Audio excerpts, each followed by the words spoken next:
오늘 은혜 나눌 하나님 말씀 사도행전 28장 23절로 31절 말씀을 갖습니다.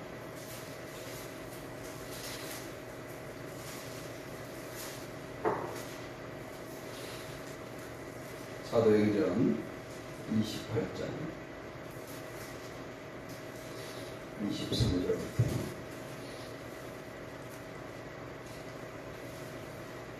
한 절씩 교독하겠습니다.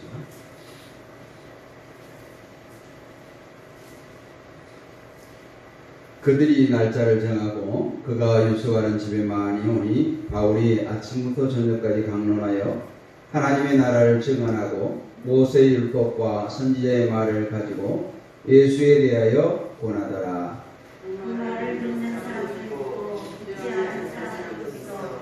서로 맞지 아니하여 흩어질 때에 바울이 한 말로 이르되 성령이 선지자 이사야를 통하여 너희 조상들에게 말씀하신 것이 옳도다.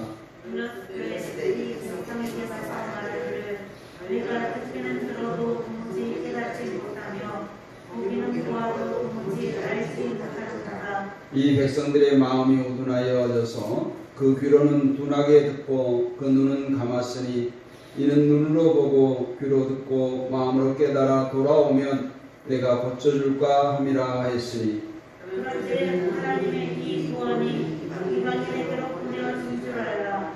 그들은 그것을 들으리라 하더라. 바울이 온 이태를 자기 셋집에 머물면서 자기에게 오는 사람을 다 영접하고 하나님의 나라를 선포하며 주 예수 그리스도에 관한 모든 것을 담대하게 거침없이 가르치더라. 아멘. 할렐루야. 갑자기 날씨가 추워졌죠. 물을 좀 갖다 놓으시고 목을 적시면서 난로를 켜다 보니까 많이 지금 건조합니다. 오늘 말씀의 제목 한번 따라서 합니다. 그래도 전파하라. 그래도 전파하라. 저와 여러분 또 다른 사람들보다 먼저 하나님을 믿는 우리는 누구나 할 것 없이 선교적 사명을 가지고 살아갑니다. 그 선교의 현장이 우리의 가정이 될 수도 있고 우리의 직장이 될 수도 있고 우리의 가문이 될 수도 있고 삶의 현장들, 다시 말하면 예수 그리스도의 복음이 필요한 모든 것이 바로 우리의 선교지입니다. 그리고 듣든지 아니 듣든지 우리는 그곳에서 열심히 복음을 증거해야 될 줄로 믿습니다. 오늘 말씀을 보니까 너희가 듣기는 들어도 도무지 깨닫지 못한다 이렇게 말하고 있습니다.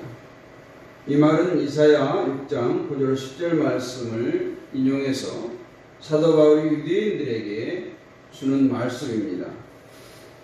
그런데 이 말씀은 두 가지 의미를 갖습니다. 하나는 하나님을 거역한 너희 조상들의 중죄는 너희의 것이다. 그것이 뭐냐? 너희가 눈과 귀를 감았다라는 거예요. 너희 조상들의 하나님이 그 손을 높이 들어서 그들을 심판하려고 하는 것을 스스로 알려고 하지도 않았다라는 거예요.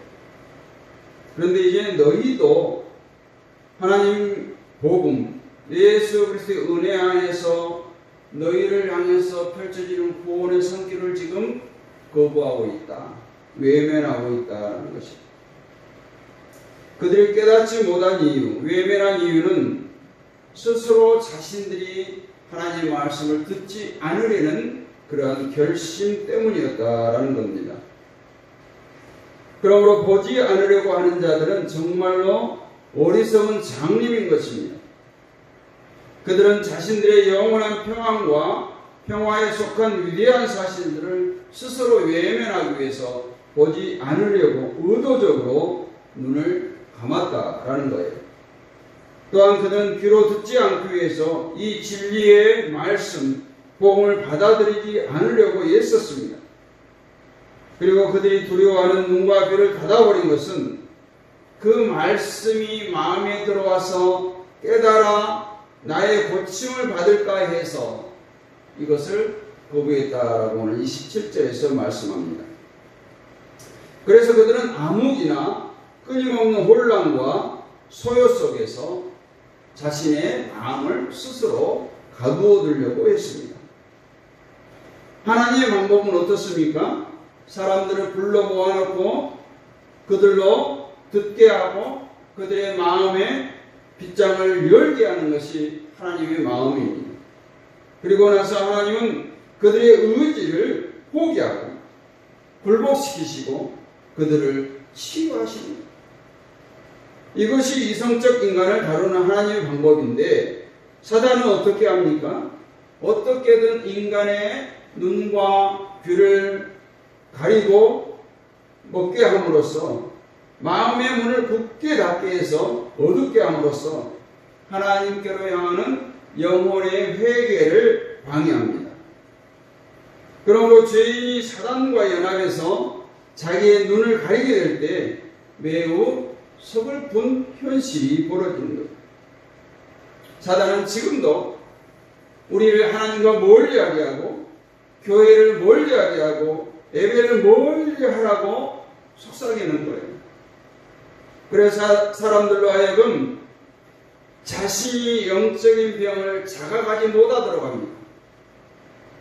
하나님께서 그들의 병을 치유해 주시려고 하는 것을 사단은 방해하고 있습니다. 이것이 바로 큰 죄악인 거예요. 또 오늘 말씀은 이 죄를 범한 너희 조상들에 대한 하나님의 심판이 이제 너희에게도 임할 것이다. 즉 너희는 영적인 소경이 될 것이다. 너희가 듣기는 들어도 도무지 깨닫지 못하며 오늘 26절에서 그렇게 말씀하고 있죠. 왜냐하면 너희가 스스로 그것을 들으려 하지 않기 때문에 이해하려고 하지 않기 때문이고 하나님께서 그 말을 이해할 힘과 은총을 너희에게 베풀지 않기 때문이라는 거예요. 그래서 보기는 보아도 듣기는 들어도 저들이 알지 못하고 깨닫지 못한다는 것입니다. 그들이 하나님을 거부하고 복음의 은혜를 거부하고 하나님의 빛에 반역했으므로 하나님께서는 그 은혜와 빛을 그들에게서 거두어 버린다 했어요.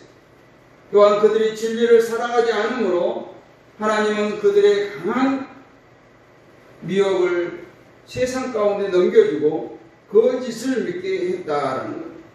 오늘 27절 말씀 보면 그들의 마음이 완악하여져서 그 귀로 둔하게 듣는다 했습니다. 이런 것이죠. 오늘 유대인들을 보면 의사가 환자를 앞에 놓고 그 병을 치료할 방법이 있습니다. 이 병은 분명히 치료됩니다. 이렇게 얘기하는데 받아들이지 않는 거예요. 의사는 치료할 방법이 있는데 결국 환자는 그 치료 방법을 받아들이지 않으려고 해요. 그러다 보니 그들은 불치의 병이 되는 것입니다. 치료할 수 있는 방법이 있다는데 환자가 거부하고 있는 거예요. 지금 죽을 병이 있는데 아니요, 나 수술하면 흉터 생겨요. 아니 아파요. 수술하다 죽을지 몰라요. 이런저런 핑계를 대고 의사의 고면을 받아들이지 않은 것처럼 오늘 유대인들이 복음에 대해서 이런 거부감을 가지고 있다는 겁니다. 스스로 치료의 방법을 사용하지 않기로 마음을 굳힌 자들은 도저히 치료할 수가 없습니다. 또한 자기의 병이나 그 병에 대한 치료에 대해서 확신이 없는 자를 어떻게 그 마음을 돌이킬 수가 있겠어요? 눈을 감고 귀를 막아버린 자들이 어떻게 복음에 대한 확신이 있을 수 있겠습니까? 이처럼 그들이 일단 완악한 마음을 갖게 되면 결국 그들은 지옥문 앞에 점점 다다르게 되는 것입니다. 계속해서 바울은 28절에서 이렇게 말합니다. 너희의 불신앙으로 인해서 하나님은 이방인의 세계에 복음을 보내실 것이다. 이제 너희 유대인들에게 더 이상 복음을 전하지 않겠다. 스스로 하나님의 은총을 멀리하고 거룩한 진리, 사랑의 능력에 복종하지 않았기 때문에 이 구원이 이제 이방인에게로 흘러갈 것이다 라는 거예요. 따라서 이방인들은 복음을 듣고 받아들일 것이고 복음 안에서 복을 누릴 것이다. 바울이 이 말씀을 전한 의도는 뭘까요? 그것은 첫 번째로 복음에 대한 그들의 모순된 태도를 지적함으로써 이방인에게 복음을 전파에 대한 그들의 불평을 막기 위해서, 이제까지 유대인들은 복음이 또 율법이 하나님께서 자기들만의 것으로 생각했어요. 유대인들은 복음이 이방인들에게 전해진 것에 대해서 항상 분개를 했습니다. 그러나 만일 유대인들이 구원에 대해서 받아들일 만한 가치가 없는 것으로 그렇게 생각했다면 그들은 이방인들에게 복음이 전파되는 것을 이제 더 이상 이의를 제기할 수가 없게 된 것입니다. 하나님의 구원이 세상에 임했을 때 맨 처음으로 유대인들이 그 복음에 대한 우선권을 제공받았음은 우리가 다 아는 사실입니다. 그러나 그들이 복음에 대한 우선권을 가졌다고 할지라도 저들이 천국 잔치의 초대에 응하지 않았다면 나중에 우리가 혼인잔치의 비유에서도 알 수 있잖아요. 나중에는 아무나 데려오라. 지금 시장에서 소외된 자들, 세상에서 외면받는 자들까지도 다 데려오라고 초대를 하는 것을 우리가 복음서에서 볼 수 있습니다. 그러므로 오늘 유대인들은 다른 손님들이 이 잔치에 초대받는 것을 이제 불평할 이유가 다 사라졌다. 그래서 이제 이방인들에게 이 복음을 맛보게 하겠다라는 것이 오늘 유대인들을 향한 바울의 처방이었습니다. 그러므로 그들은 다른 손님이 초대받는 것에 어떤 이유를 들기보다는 이제 자신들에게 먼저 복음이 다가왔다는 것을 감사할 것을 깨닫게 하기 위함이었습니다. 둘째는 이방인들에게 은총의 혜택이 부여함으로써 유대인들에게 마음을 자극시켜서 그들로 하여금 그들이 죄에서 벗어나는 그 선으로에 이끌기 위함이었습니다. 유대인들이 그리스도의 복음을 거절했으나 아직 돌이켜 참여할 수 있는 기회를 부여해 주기 위함이었습니다. 우리가 마태복음 21장에 보면 두 아들을 둔 농부가 어느 날 아들들에게 포도원에 가서 일할 것을 이렇게 명령하죠. 근데 큰아들은 뭐합니까? 네, 가겠습니다. 작은아들은 뭐라고 해요? 아니요, 나는 안 가겠습니다 했어요. 근데 나중에 결과는 어떻게 됩니까?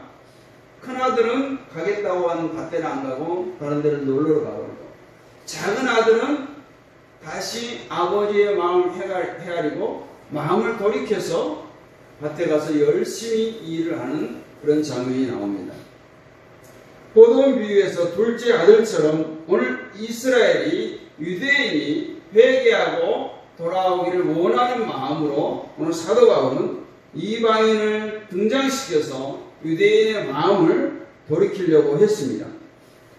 이 둘째 아들이 처음에는 단호하게 거절했지만 뉘우치고 아버지의 명령을 잘 준행한 것처럼 유대인들이 돌아오기를 원했던 것입니다.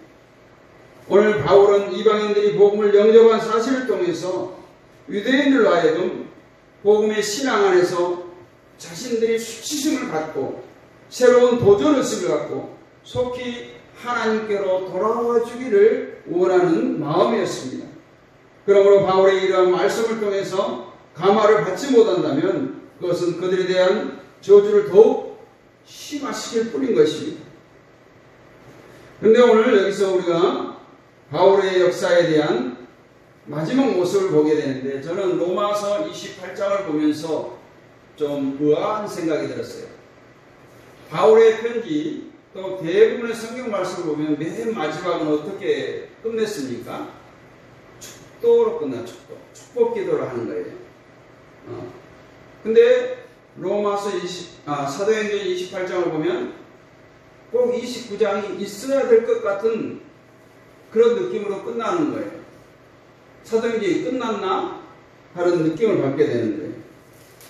바울이 복음을 전하다가 감금된 상태로 오늘 사도행전이 종결되고 있어요.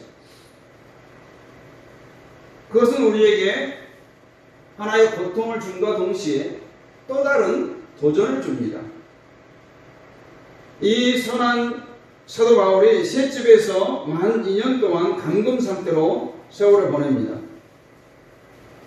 그리고 바울은 자신의 감금 상태로부터 석방을 받기 위해서 가이사에게 호소합니다. 그러나 그는 여전히 죄수예요. 빌립보서 1장 13절에서 말했던 것처럼 그리스도 안에서 그의 매임이 가이사의 법정에 도달하는 분명한 이유가 있었던 것입니다. 근데 이 2년간의 투옥 기간 중에도 그는 옥중서신을 썼습니다. 우리가 잘 아는 에베소서, 빌립보서, 골로새서, 빌레몬서를 저술했어요. 그가 2년간 죄수로 복역했다는 사실 외에 그가 무슨 방법으로 석방되었는가에 대해서는 전혀 아는 바가 없어요. 전설에 의하면 이제 바울이 석방된 후에 이탈리아에서 스페인으로 가고 거기서 다시 크레타로 향하고 그 후 디모데와 함께 유대로 갔다 이렇게 전해집니다. 바울처럼 유능한 인물이 그렇게 오랫동안 구속되어 있다는 사실은 서글픈 일입니다. 만약에 바울이 자유롭게 복음을 전할 수 있었다면 사도행전은 28장에서 머물지 않고 계속해서 쓰여졌을 것입니다. 바울은 벨릭스 통치 아래서 2년 동안 감금되었고 네로의 통치 아래서도 2년 동안 죄수로 보내게 됩니다. 만일 자유가 허락되었다면 얼마나 많은 교회를 세웠을 것인가, 얼마나 많은 이방인들에게 복음을 전했을 것인가. 그러나 하나님은 그가 가장 유익한 도구들을 사용하지 않고도 복음의 역사를 수행할 수 있다는 사실을 분명하게 보여주고 있습니다. 그러므로 복음을 전하는 우리들이 섬김이 없어도 또한 고난을 통해서도 실패를 통해서도 하나님은 여전히 역사하고 계심을 깨닫는 이 시간이 되기를 원합니다. 심지어 바울의 그런 속박마저도 복음의 진보가 되었다. 나중에 바울은 빌립보서 1장 12절 14절에서 그렇게 말합니다. 형제들아, 내가 당한 일이 도리어 복음 전파의 진전이 된 줄을 너희가 알기를 원하노라. 이러므로 나의 매임이 그리스도 안에서 모든 시위대 안과 그 밖의 모든 사람에게 나타났으니 형제 중 다수가 나의 매임으로 말미암아 주 안에서 신뢰함으로 겁없이 하나님의 말씀을 더욱 담대하게 전하게 되었느니라. 이렇게 고백합니다. 어떤 면에 보면 사도 바울이 감옥에 투옥된 것까지도 그에게 있어서는 하나님께 큰 유익이 되었다라는 겁니다. 왜냐하면 우리가 생각해 볼 때 바울이 셋집에서 이태 동안 2년이라는 거예요. 이전보다 더욱 눈부신 활약을 보여주고 있다는 거예요.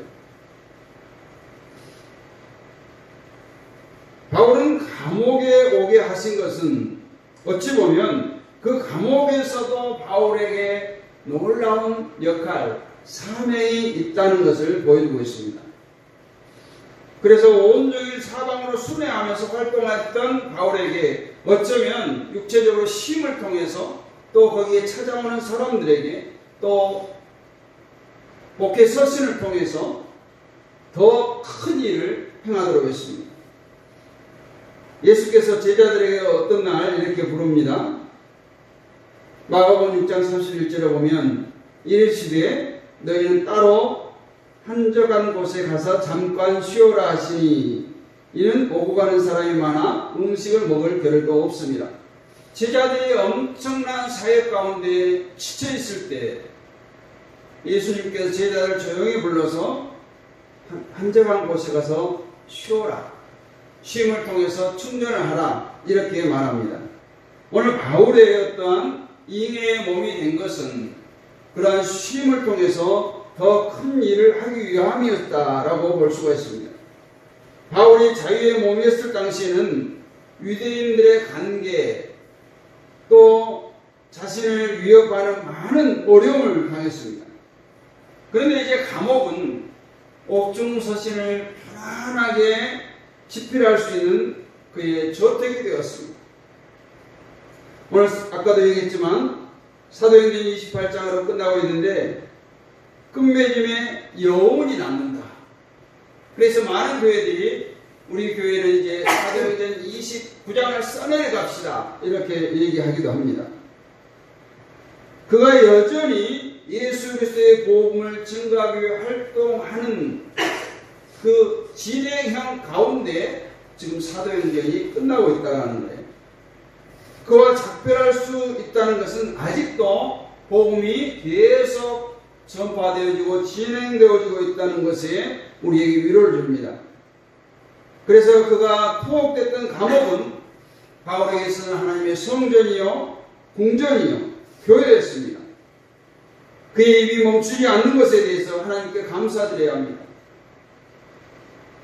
하나님은 이렇게 신실하고 열심히 있는 사역자에 있어서 침묵을 지키는 것보다 더 큰 고역이 없습니다. 근데 그의 몸은 비록 갇혔지만 주님의 말씀은 갇히지 않았습니다. 바울은 그들 중 몇 사람을 만나보고 기뻐했다라고 오늘 15절은 말합니다. 그가 그들과 만나서 그들의 신령한 은사를 나누어줄 기회를 얻지 못했다면 그의 기쁨은 절반으로 감소될 수밖에 없었습니다. 그리고 이제 이 로마에서 사역이 이제 사도행전을 지나서 로마서에까지 원대하게 펼쳐지는 것을 볼 수 있습니다. 오늘 사도 바울의 설교 대상자들은 누구였습니까? 바울의 집에 와서 누구든지 바울의 설교를 들을 수가 있었어요.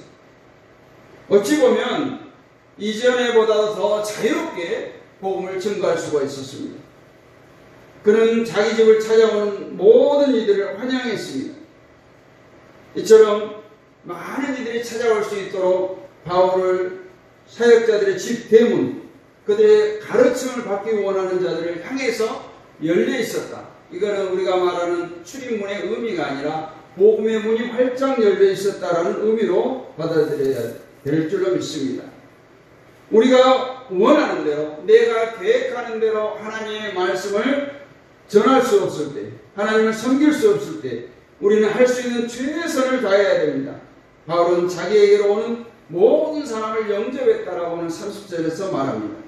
그는 권력자들을 두려워하지 않았습니다. 그렇다고 해서 비천한 사람들도 수치심을 조장하지 않았습니다. 바울은 조속한 시일 내에 상황이 호전되리라 기대했을 것입니다. 왜냐하면 그를 가르침을 받으려는 많은 사람들이 그를 찾아왔기 때문이고 갈망하는 마음들이 컸기 때문에 그렇습니다. 그리고 그들 사이에 어떤 선한 일이 행해질 것으로 믿었기 때문에 그렇습니다. 그러면 사도 바울의 설교 내용 무엇이었습니까? 오직 하나님의 나라를 전파하는 거였습니다. 그는 하나님의 대사였습니다. 여러분, 대사는 뭔가요? 하나님의 나라에서 파송된 대사예요. 우리가 대사, 정치적인 대사, 나라를 대표해서 각 나라를 대표해서 대사들이 우리나라에 주둔해 있어요. 그 나라인 거예요. 그러니까 바울은 다른 설교 없어요. 오직 하나님의 나라의 대사로서 하나님의 나라를 전파하는 것이었습니다. 그래서 세상에서 벌어지는 사건들에서 전혀 관심이 없었어요. 즉 인간의 일은 인간에게 맡겨두고 사도 바울은 오직 하나님의 나라를 전파했습니다. 그래서 23절에도 보면 공개 토론을 통해서 하나님의 나라를 증거했던 것입니다. 그의 설교는 목적이 있었어요. 오직 하나님의 나라를 전파하는 것이었습니다. 바울은 예수 그리스도의 대리자였으므로 주 예수 그리스도에 대한 모든 내용을 가르쳤습니다. 바울은 그렇게 고백합니다. 십자가 외에는 잘할 것이 없다. 그의 설교가 그랬습니다. 예수 그리스도와 십자가의 사건 이외에는 알거나 가르치지 않겠다라는 것을 항상 고수했습니다. 그러면서 바울은 오히려 몸은 자유를 누리지 못했지만 심령의 자유를 누리고 살았습니다. 그래서 바울은 오히려 더 담대하게 설교할 수 있었던 것입니다. 그는 그리스도의 복음을 전하는 일에 부끄러워하지 않았습니다. 하나님의 섭리가 바울의 설교의 자유를 주었어요. 그러므로 복음의 전함에 있어서 그 많은 사람이 없었다. 오늘 31절에서 이렇게 끝을 맺고 있습니다. 이전에는 바울이 이방인들에게 설교하는 것을 늘 방해하는 유대인들이 있었어요. 그런데 지금은 유대인들이 전혀 방해하지 않습니다. 뿐만 아니라 아직 로마가 기독교를 박해하는 그 시기가 아니었어요. 그러니까 자유롭게 심령의 자유함으로 복음을 전할 수가 있었습니다. 자신의 고난으로 바울의 설교를 금지시킬 수 있는 것은 아예 다 제거되었습니다. 하나님은 바울이 가르치는 것을 아무도 금하지 못하도록 명령했던 것입니다. 여기서 하나님께서는 핍박받는 자들에게 여전히 끝없이 위로를 베풀어 주신다 하는 거예요. 바울은 비록 핍박을 받고 죄수의 몸으로 감옥을 들락거리고 자유의 몸은 아니었지만 바울 앞에 열린 문이 비록 넓지는 않았지만 그럼에도 불구하고 복음을 향한 문이 항상 열려 있었다는 것입니다. 많은 사람들이 그 문을 통해서 복음의 은혜를 깨닫고 그 문을 통해서 복음의 은혜를 널리 흘려보냈습니다. 그 결과 놀랍게도 가이사의 집안에도 몇 명의 성도들이 있게 되었어요. 나중에 가이사 앞에 섰는데 빌립보서 4장 22절 보니까 모든 성도들이 너희에게 문안하되 특히 가이사의 집 사람들 중 몇이니라 이렇게 말하고 있어요. 이것이 바로 우리가 듣든지 아니 듣든지 복음을 전해야 할 이유인 것입니다. 여러분 SNS 메시지를 잘 활용했으면 좋겠어요. 제가 목사인데도 불구하고 저에게 말씀 카드든지 요절이든지 보내는 사람들이 많아요.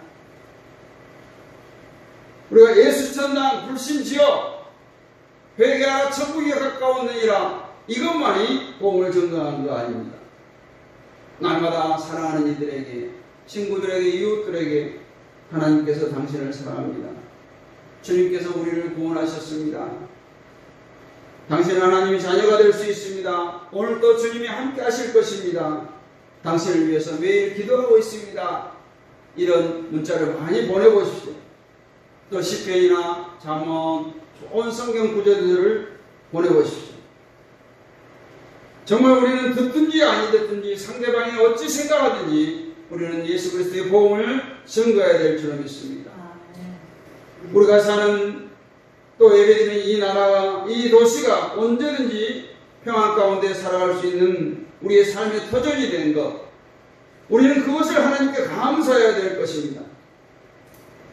또 그렇지 않고 위험이 닥치고 오늘 바울처럼 핍박과 조롱과 또 감옥에 갇히는 이기의 몸이 된 때라도 여전히 우리를 찌르는 가시와 고통이 따른다고 할지라도 우리는 끝까지 복음을 전해야 합니다. 듣든지 아니 듣든지 그래도 하나님의 나라를 전파하는 여러분 되시기를 원합니다. 나를 통해서 사도행전의 역사가 계속 쏟아내려갈 수 있도록 우리의 입술이 또 우리의 삶의 모습이 귀하게 쓰임받는 우리 모든 성도들이 되시기를 주님의 이름으로 축원합니다. 아멘.